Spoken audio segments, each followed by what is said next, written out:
Vancouver's housing market is a political and financial minefield. Measures to create housing for those who can't afford Vancouver's sky-high real estate appear to have backfired. The target started out as offshore, namely mainland Chinese buyers who were investing in Vancouver real estate. The new rules and taxes, however, appear to be a rich versus poor tax grab. The City of Vancouver jumped in with both feet and created an empty home tax. Then the provincial government of Christy was cajoled into introducing a foreign buyer's tax. Once in power, the NDP government decided to go two better. It introduced a school tax and a speculation tax, both with the stated purpose of making housing more affordable. The consequences are doing little to improve affordability at the entry point to the market. The market for homes over $3 million has slowed down, and prices of those properties are slipping. Despite the new taxes, those homes, of course, are still unaffordable. Potential buyers have instead turned their attention to the lower end of the market, and in doing so have set it ablaze. Prices for condos are soaring and pushing those properties out of reach from the very people the new taxes were designed to assist. We invited Tom Davidoff, an associate professor at the Sauder School of Business, the man many see as the driving force behind the tax initiatives that have been introduced, for a conversation that matters on his reasons for wanting to change the real estate market in Vancouver. Conversations That Matter is a partner program for the Centre for Dialogue at Simon Fraser University. The production of this program is made possible thanks to the support of the following and viewers like you. Welcome. Welcome to this crazy housing market that we call Vancouver. Absolutely. You know, Vancouver has housing problems that were brought to us by God and by man. God gave us beautiful oceans and mountains, and that's going to draw talented and affluent people here. It always will. And through man's screw-ups elsewhere, a well-governed city with a decent climate and a lot of natural beauty, that is rare in this world. So we're going to have a lot of demand. Clean water, clean air, everything works, sort of. Yeah. You know, this is a lot better than it could be, and I think the idea that this won't be a place rich people want to come ever is unlikely. Our economy, that's a different question, and that turns to some of man's screw-ups here. Number one, we have a really antiquated tax system. We have very, very low property taxes as a fraction of value. You know, it's not uncommon in the States to see 2% property taxes. We're at, maybe 0.35, 0.4%. Really low property taxes, but pretty high income and sales taxes. So for a long time, we've been sending the world the message, come buy property here because it's low tax, but don't try to make a living. And mission accomplished. We've got really high housing prices and a so-so labor market. Add to that zoning, which you see in any desirable city. You know, I think abandoning city planning is a bad idea. You know, all the best places people want to live, the government tends to have a pretty heavy hand in terms of what's allowed. But when you look around the west side of Vancouver, where land can be worth $40-50 million an acre, depending how it's zoned, to require people to have single-family homes with a yard. Now, you can put in a laneway house, a garage, but that's not going to cut it. You can't make a single-family home affordable on $40 million an acre land. So we have too many restrictions against building, and we've got a tax system that historically, we're seeing some changes, but historically has really encouraged the real estate over other industries here. And I think that's the root of the problem of rents and especially prices are too high. So one of the interesting things that I find is that when it comes to government involvement in the way that we've managed land, like as you pointed out, historically, they've kind of been stepped away. About 2 years ago, I was at an event where former Minister of Finance Mike DeYoung was talking, and he was like saying, woe is the finance minister or the government that decides to stick its hand into the housing market. Like, do so at your own peril. And then, of course, they turn around within 10 months of that presentation and start to get involved. And they go, okay, well, we're going to put a foreign purchase tax on homes.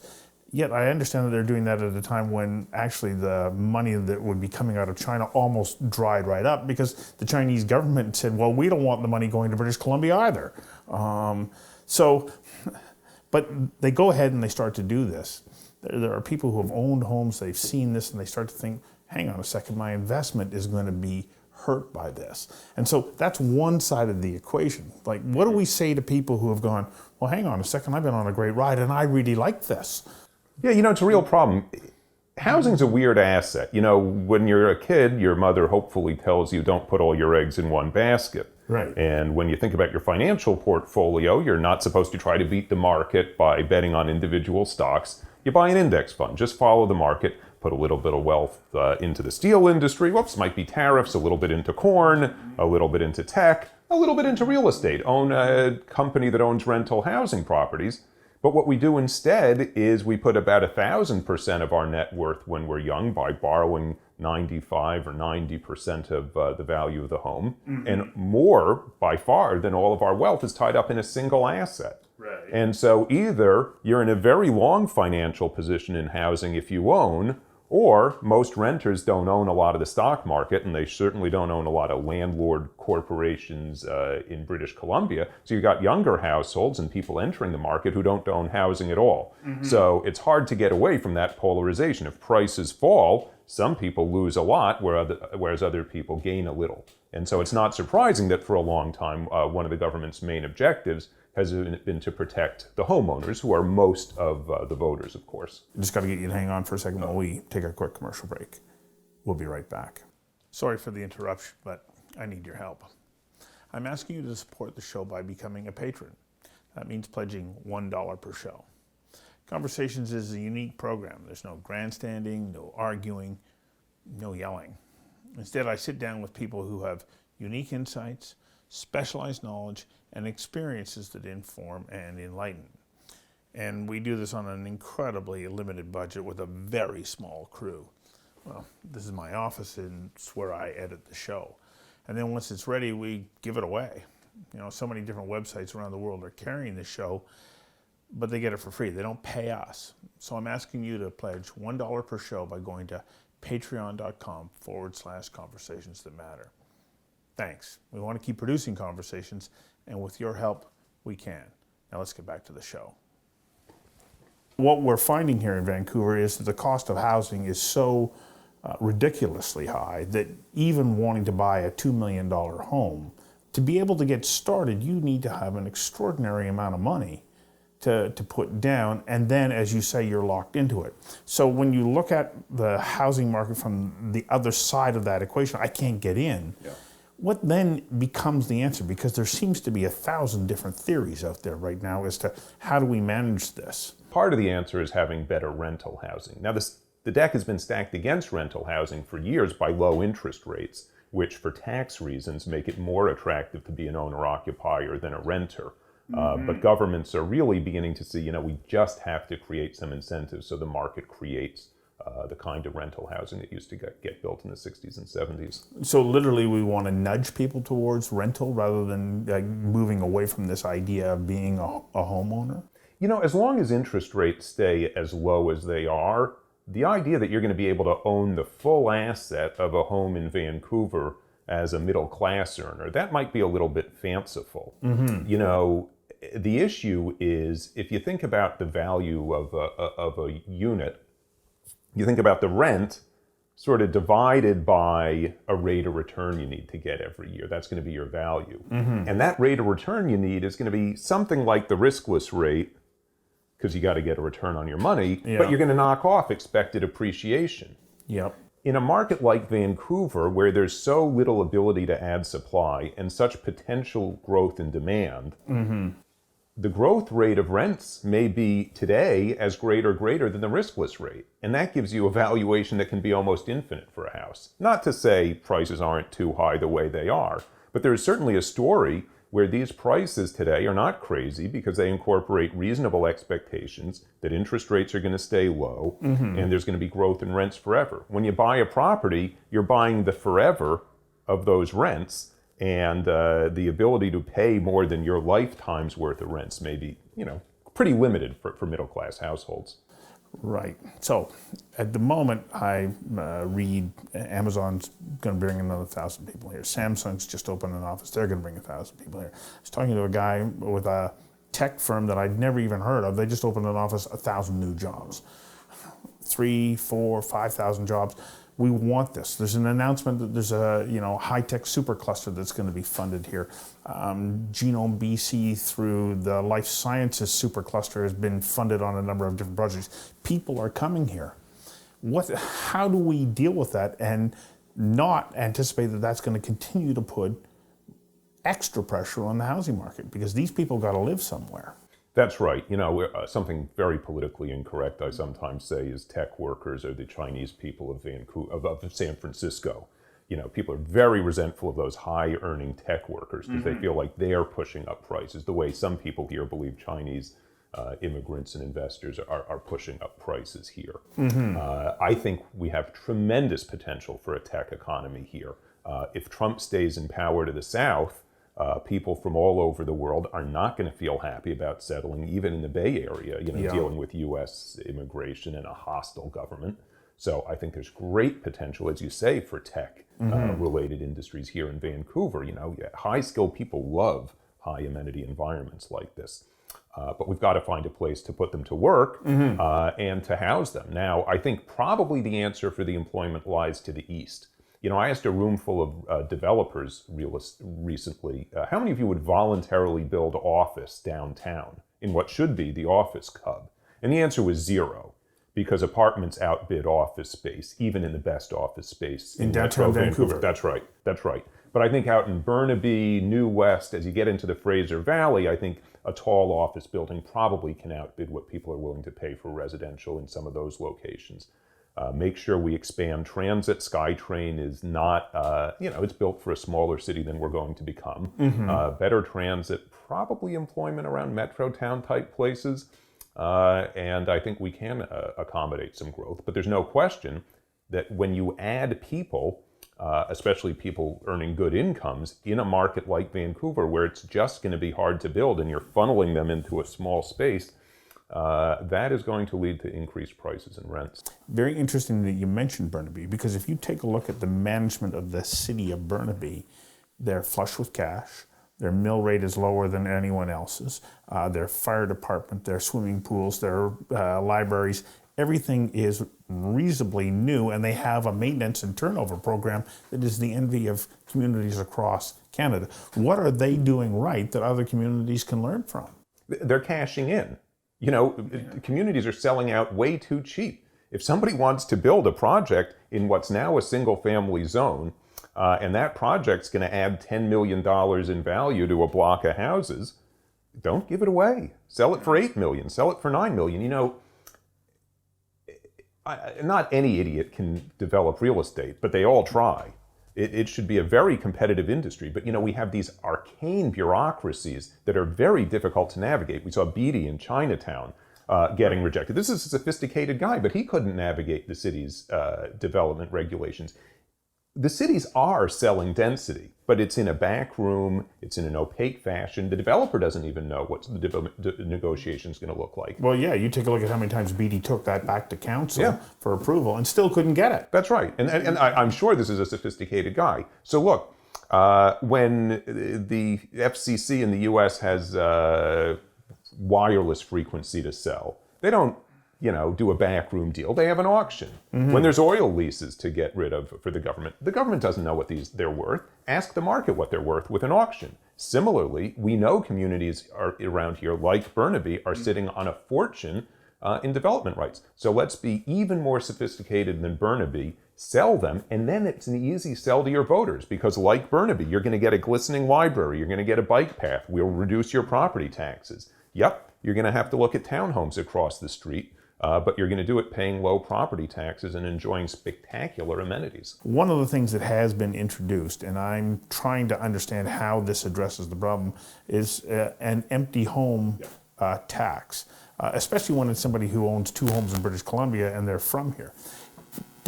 Is that effective? Like what's the reasoning behind that? Well, that's my baby, so I can tell you what the reasoning was, absolutely. So I got here from California. I opened up and California is a low property tax environment. I opened up my property tax bill, saw the number, and I said, oh, that must be for the month. That was my annual bill. Then I paid my income taxes, and I said, that's how everything's funded. Very high income taxes if you're a high earner, very low property tax rates. So I happened to write a paper with a colleague, Saku Aura, and I thought it was of academic interest, that said in places where it's hard to build, where most of the value in the property is land, that's where you want high property tax rates. In a place like Winnipeg or Dallas, Texas, all the value's in structure. If you put a high property tax in place there, the building's going to run away. Yeah. So relative to the rest of the world, in a place where people are lined up out the door of the permitting office begging to build, we ought to have high property taxes because it doesn't really mess with the economy. Okay. But we have a delicate, productive economy. If you tax firms when they sell stuff, if you tax workers when they work, the skilled workers in the firms, they may not come here. What if we had a special economic zone with no income tax, no sales taxes, and we financed everything through a property tax? It would be more attractive to be rental housing. Rents would be higher, prices would be lower. We'd see a lot more density. It would be a great economy, but we'll never get there directly. No. Why? Because voting is dominated here, like everywhere else, by older homeowners. They've already paid their income taxes and most of the sales tax, and now they're reliant on their home, and property taxation is painful. So you can't tax voters to raise property taxes. But we saw, the concern about empty homes, vacation homes, pied-à-terre, Airbnb, a lot of uses where there's no voter in the address. Right. So what are you giving them a low property tax for? If they're not even contributing to, look, if somebody's already paid a lot of income tax, you don't want to give them a double whammy on property tax. But you're not using the property to live and work. Give me a break. So the idea was raise property taxes. We said 1.5%. So you'd be at a total rate around 2%, which would be on the high end of North American property tax rates, where we ought to be. And then, you're paying 2% total property tax. I don't think you have anything to complain about because that's a suitable property tax. And most of the time, this is not a voter. Now, there will be some second homeowners hit. I think that's appropriate in a place like Vancouver. We suggested that you opt in. So if you have a municipality that's really a tourist destination, you don't want to kill the goose that laid the golden egg by telling, in Whistler, you don't want to tell Americans, get out of your condo, because you'll kill the economy. But when the workforce can't find a place to live, what we said is raise property taxes, but only for people who aren't either landlords or paying income tax. So that's the idea. Help me understand how the foreign buyer tax doesn't get in the way of being able to attract some of that talent that we need to bring in from outside. Because to suddenly fill 3,000 jobs that are in a particular sector, that pool of talent isn't sitting around here waiting to be hired. So we need to be able to create that right kind of environment, one that gives them rental housing, two, but also gives them an opportunity to invest their money in land. You could say I'm against immigration. One could say that. I don't think we should have immigration because I don't want to compete with, people who got tortured by some communist government, raised themselves by their bootstraps, got on a boat or an airplane or whatever and landed here and want to work hard and make a living just like our forebear ancestors did. Or like you did. Or like I did. You could have that attitude. I don't think that's a great attitude. So I think anti-foreign, especially when we should be eating Silicon Valley's lunch with Donald Trump slamming the door in immigrants' faces, I think we ought to be exploiting that. And I don't think saying, hey, we have a thing against foreigners is great. I think saying our real estate, A, ought to be heavily taxed, and B, our first priority is the workforce. I don't find that as jingoistic as what does your passport say that's going to determine your tax. So of tax policy that's been initiated in the last couple of years, what do you like, what don't you like? Foreign buyer is not my favorite. Clearly, there's going to be some impact, but I really like empty homes. I like making Airbnb actually declare people's income and pay at least a sales tax and a hotel occupancy tax where applicable. Because they're taking those places out of the potential rental absolutely. market. If somebody shows up here, they're not paying our high income tax rate when they stay in an Airbnb hotel. But their host is getting the benefit of the low property tax. And they're operating a hotel, and they ought to be paying a hotel tax and sales tax. And that's income to the owner, and the owner ought to be declaring income tax. So getting that stuff corrected, I think, is a big deal because this short-term rental is getting very popular. The growth doesn't seem to be ending. So there's that, getting that right. Empty homes and our tax, which says, if you're not part of the workforce and you're not part of a landlord, you don't get to enjoy our preposterously low property tax rates. Another one, which was more courageous than we asked for. You know, Reese Kesselman had proposed a tax somewhat like ours at about the same time, but he added to it higher property tax rate if your house is worth more than $2 or $3 million. And you know, we just thought, politically, that's a harder one. And I think this one's going to be tough for the BC NDP, but now they've added a school tax that gets you to a more reasonable rate when your property value is higher. That's going to be politically painful, but I think it was absolutely the right thing to do. And not only do you raise revenue from $3 million houses that are not going anywhere, so again, you're lowering the other tax burden, which is good for the economy, and taking the money from the rich instead of the poor. So great. But even better, I think that is going to add momentum for upzoning. Because when you think about city planning comes to your neighborhood and says, hey, we want to give all of you the right to build at greater density. Now, that's going to change your neighborhood in a way you don't like, but it's going to give you a great exit strategy. Well, if you now have to pay a higher property tax rate on your luxury single-family home, or plain vanilla single-family home that has become a luxury home, you got to pay a high property tax, and that high property tax has reduced the value of your asset.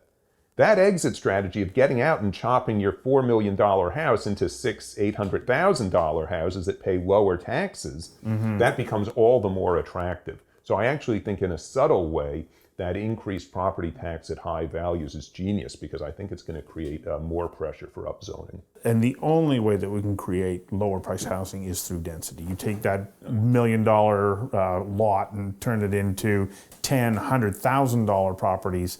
That may not happen, but similarly, under those circumstances, the average person can now afford to buy a place to sleep at night. I don't think people understand the waste. I think a lot of people don't drive around the West Side because it's not part of their life. I bike to work on 8th Avenue. I pass by Trimble Park, which is, you know, beautiful views on 8th Avenue.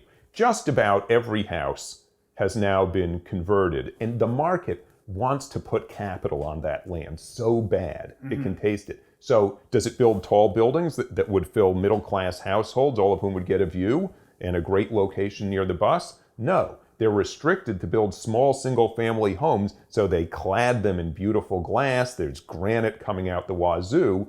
You know, it is such a waste of real estate to turn some of the best real estate in the world into single-family homes that are unaffordable to maybe 99.5% of people who live in British Columbia. And every day, Kelly, our planning director, wakes up and enforces rules that ban 99.5% of the income distribution from owning a home on the West Side, all over the city. This zoning says no, if you're not rich, you are not allowed to buy. And why the city would enforce that in a time when they're talking about housing affordability is a real puzzle. It's very hard to know what the value of a home is in Vancouver, as we discussed, but there is certainly a world where there's a 30-40% correction in certain parts of the market.